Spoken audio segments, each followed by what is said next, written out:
Hello and welcome to CityView. I'm your host, Jonathan Thomas. The city of Austin prides itself on being a place that embraces creativity and diversity. Examples of that are reflected in roadway art pieces in multiple locations. Well, due to new state regulations, those art pieces will be removed, but city leaders held retirement ceremonies, if you will, celebrating the art and what it means. The ceremonies were held celebrating the Black Artists Matter and Pride rainbows on 11th and 4th Street, respectively. And these gatherings became an extension of the Juneteenth and Pride celebrations. Mayor Watson and multiple elected officials and community leaders shared their thoughts on what the paintings represent. Now, the art isn't totally going away, as people were able to decorate a new mural on Betty Naylor Street. Instead of the frustration that some folks wanted to see, the atmosphere was filled with joy and celebration. We must protect Austin's values. These artistic expressions are important to all of us, to all of our constituents. They're important to me as the mayor, and this threat, while uninvited, creates an opportunity. The special ingredient that makes Austin Austin is more than just markings on pavement. We all understand that. Never let us forget what we need to do to be not a divided community, but a community that comes together. Our city's strength comes from its diversity, creativity, and willingness to stand up for one another. And those values are not retiring today. While the crosswalk may be changing, the message it carries remains clear. Everyone deserves to be welcome, respected, and valued in Austin. Dealing with the unforgiving summer heat is tough for all of us, but the difficulty is doubled for those who are unhoused. However, thanks to a partnership between the So Foundation and the city, a place that was once available for relief has reopened. The Community Resource Hub on East 7th Street, near the Arch, is a place where those experiencing homelessness can access housing assistance, information regarding employment, and health services, among other resources. Chief Homeless Strategy Officer David Gray is thrilled for the opening and the return of activity to this space. It feels so good to see this space repurposed. This used to be a parking lot. Now it's a community resource hub. It's a place where people could come and hang out, sit down, get a meal, engage with a caseworker, and get the help that they need to get off the streets. And so we're so excited to operate this space, have this resource available to the community. And I'm so grateful for the So Foundation for stepping in with their own funding to finance this operation. It's really important that we have great community partners who are able to help invest in services like this. And so just shout out to the So Foundation for their good work.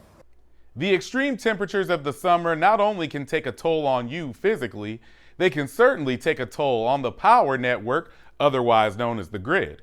Mayor Kirk Watson and Austin Energy General Manager Stuart Reilly got together to have a chat about the importance of clean energy and how Austin Energy is at the forefront.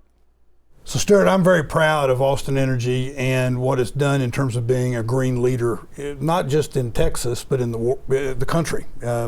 We're doing amazing things. And I remember all the way back to when I was mayor the first time, how we had the first Green Choice program and what that meant. And of course, everywhere I go in the country, people are coming up to me all the time and they're saying, how do y'all do that? How is the energy company able to provide such green resources? And of course, I guess it's 70% of our generation is carbon free. So as we look to the future, how is it that we're going to stay a leader and maintain that sort of momentum? Yeah, and I'm glad that you kind of start by going back, because it's really baked into everything Austin Energy does now, because we were the first in Texas to do a wind energy contract. We were the first to do a utility scale solar project. We have programs that the rest of the industry, asks us about. They're jealous of our programs. How did we get here? And we're happy to have them cheat off our paper because it gets to good environmental outcomes. And even this past year, we set records in terms of local solar. We set records in terms of demand response, which is when you can lower the amount of usage on the grid at times when it's needed the most, and that gets to a good environmental outcome. We're adding new ways for customers to add solar, to access solar programs. In terms of the power we generate at Austin Energy, 73% of it is carbon free. You can compare that to the rest of the industry at 42%. So we're getting close to being twice as carbon free as the rest of the industry. And that's why everybody looks to us as to, our leadership in this clean energy transition. Well, I must admit, it's fun for me to have bragging rights like that across the country. Yeah, me too. If you've lived in Austin at any point in time in the really recent past, we've experienced some very, very harsh, cold times where we needed energy and we didn't have the energy. In some instances, that was a result of the way the storm hit Austin. In some instances, it was a result of the statewide grid. Tell me, let's talk a little bit about specifically how a peaker plays in that role and why we couldn't rely upon renewables. Right, yeah. And let me start with why it's harder to do renewables locally to solve for that equation. Good. Because solar takes up a lot of space. We have a contract with a solar provider that's 144 megawatts of solar. It takes up more land than Central Park in New York, about 100 acres more land than Central Park. It's twice the size of Lady Bird Lake. And translate for me 144 megawatts. Yeah. In my head, tell me what that means in terms of what I'm powering. Yeah, 1 megawatt is enough to power about 250 homes. And so 144 megawatt isn't by any means the largest solar array in Texas. It's kind of a small to medium size these days. They're getting to 300 megawatts and above. But when you look at what we have in terms of our gas generation fleet, we have about 600 megawatts. We have 1,800 megawatts of wind. We have 1,000 megawatts of solar. We have a highly renewable portfolio. So I know it gets very technical when we talk megawatts, but just in terms of the scale of what we need, we can't meet that need just with solar locally. There's just not the space. It's why we're very focused on rooftop solar and why we're adding record amounts of it. But the reason that peakers can help in those kinds of extreme situations is we retired 725 megawatts of gas generation here in Austin, the old Decker steam units. Once we retired that 725 megawatts, we started to see issues on our system where we're getting closer and closer to that point where here locally in the Austin area, we don't have enough local generation to meet the need, and we're getting close to those points. And what our data show are that we're going to get there here in the near future. And so we need to act. We need to support reliability. There are outages for different reasons, ice storms that take down wires, those kinds of things. But what we're talking about here are the times when energy need is at the highest in Austin of, a very hot summer afternoon, and we need enough locally here to move across our wires to get to our customers, and that's the problem that we're trying to solve for. And when we talk about this a lot, we're talking about trade-offs because there's no perfect solution. It's finding the right balance because you could have a system that's 100% reliable for every kind of situation ever known to man, but it's not going to be very affordable and it's probably not going to be environmentally sustainable. Right. And so finding the right trade-offs between those goals, and we've talked to our community a lot about that, and what we heard loud and clear was reliability is the baseline of what we have to have. You don't want the lights and the air conditioning or the whatever to go out. Right, and that goes hand in hand with the energy equity component that we talk to with our customers because we don't want this clean energy transition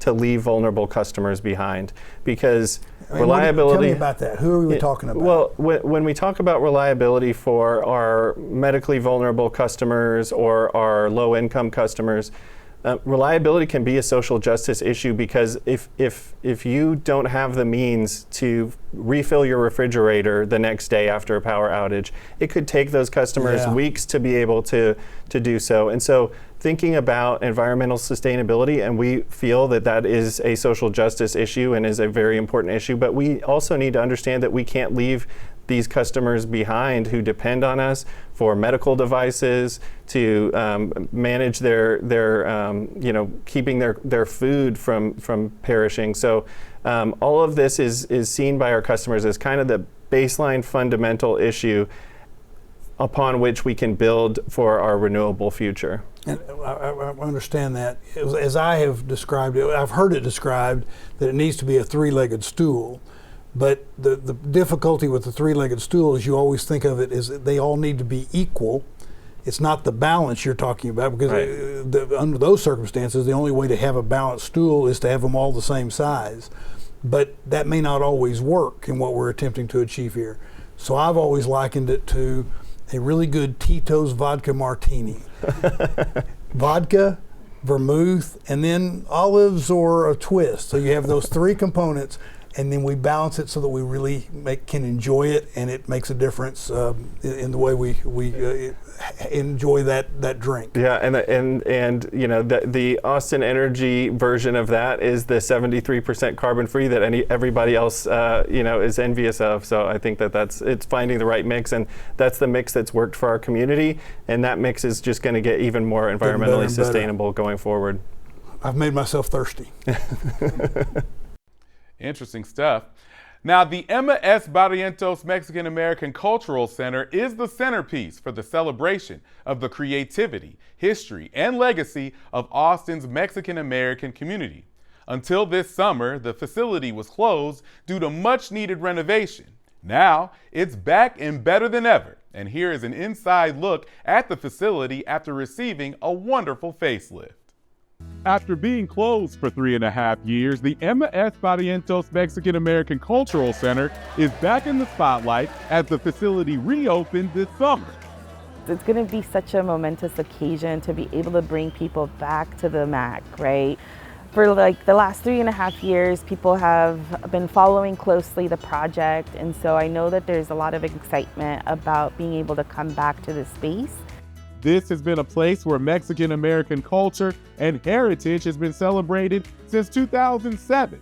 And the most recent upgrades bring an end to the Phase 2 project, which expands the facility as necessary thanks to feedback from focus groups and a master plan from 2018.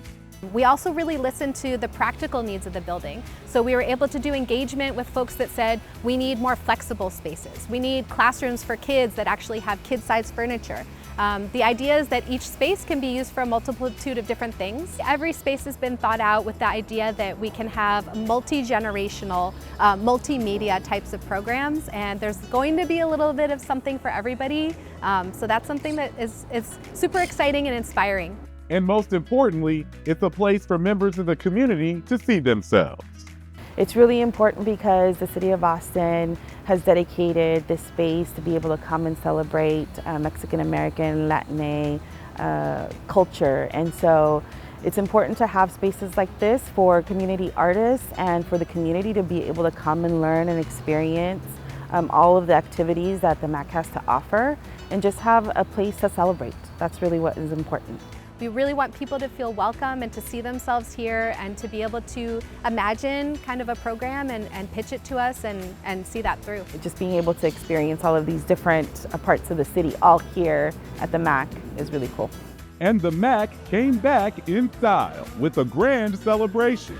This is a place that celebrates the stories of our community, our traditions, generations of Mexican American and Latino families who have shaped Austin's history and continue to shape its future. I am just so proud to be part of a city that makes investments like this in our culture, in the future, and remembering who we are and where we came from.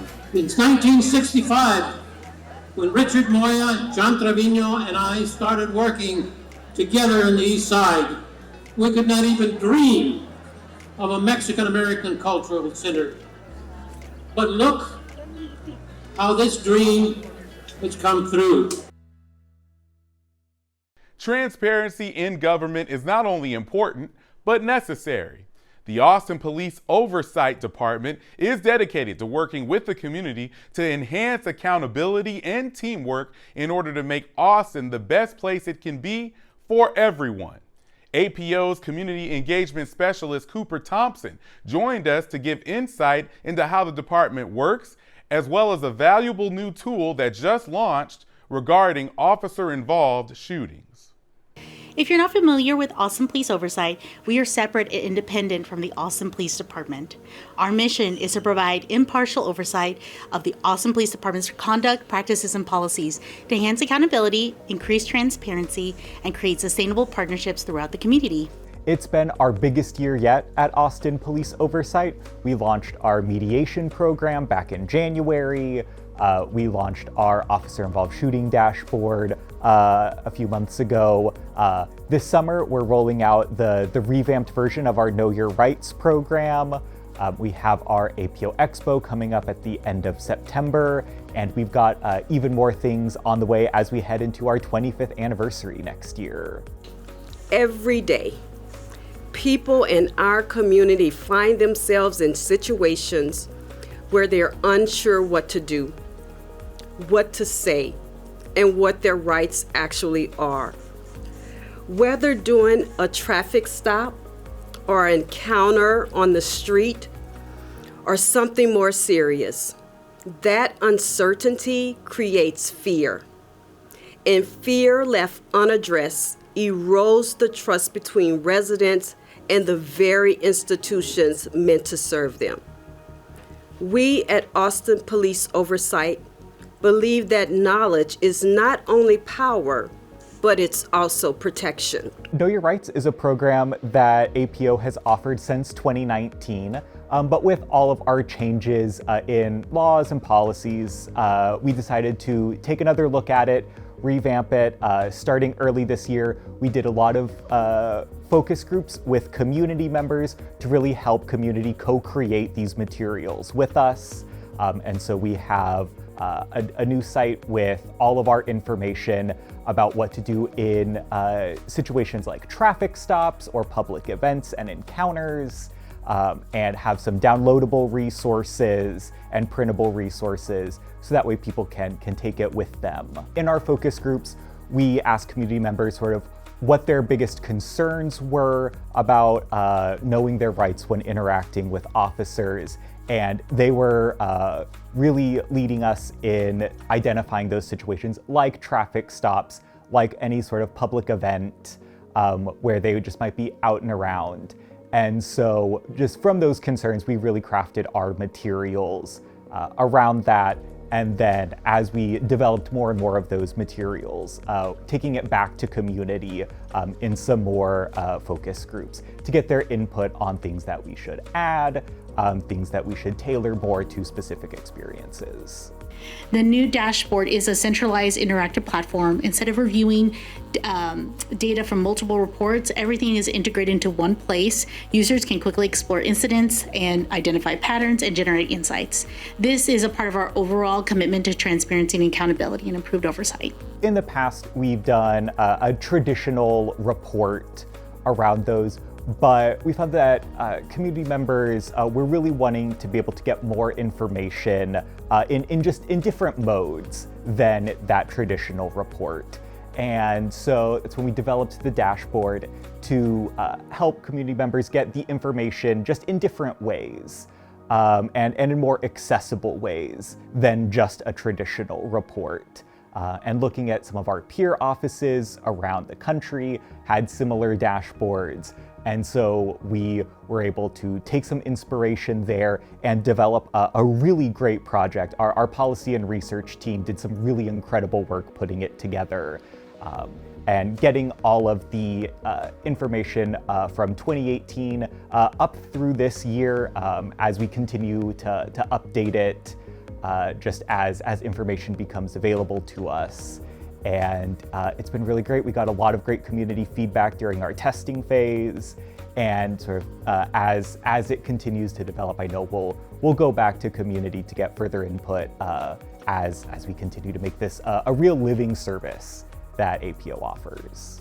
So if it's your first experience with our dashboard, starting on the overview page is a great place to start.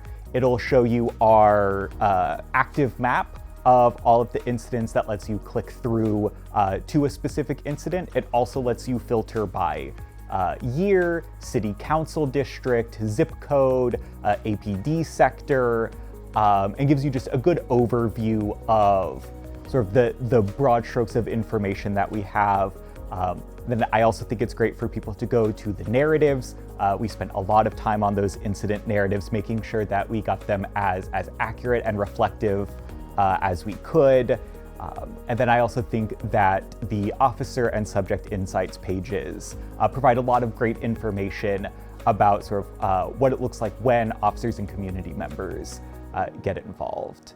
And on our dashboard page, we do also have a tutorial video for you to be able to look at and watch. Should also be available on the city's YouTube page as well, to help you walk through some of the more specific data points that we've got on each page. We thought it was important because we really wanted to have community members get the opportunity to see fully what happens in each incident and to get the full story, because it's one thing to see just sort of some numbers and the when and where something happened, but to get the full sense of this is what those situations really look like from the people who experience them, both on the officer and community side of things. And so we just wanted to really give people the opportunity to see the full breadth of what these incidents look like. We just want to make sure that people know that they can get in contact with us whenever they feel the need to at atxpoliceoversight.com.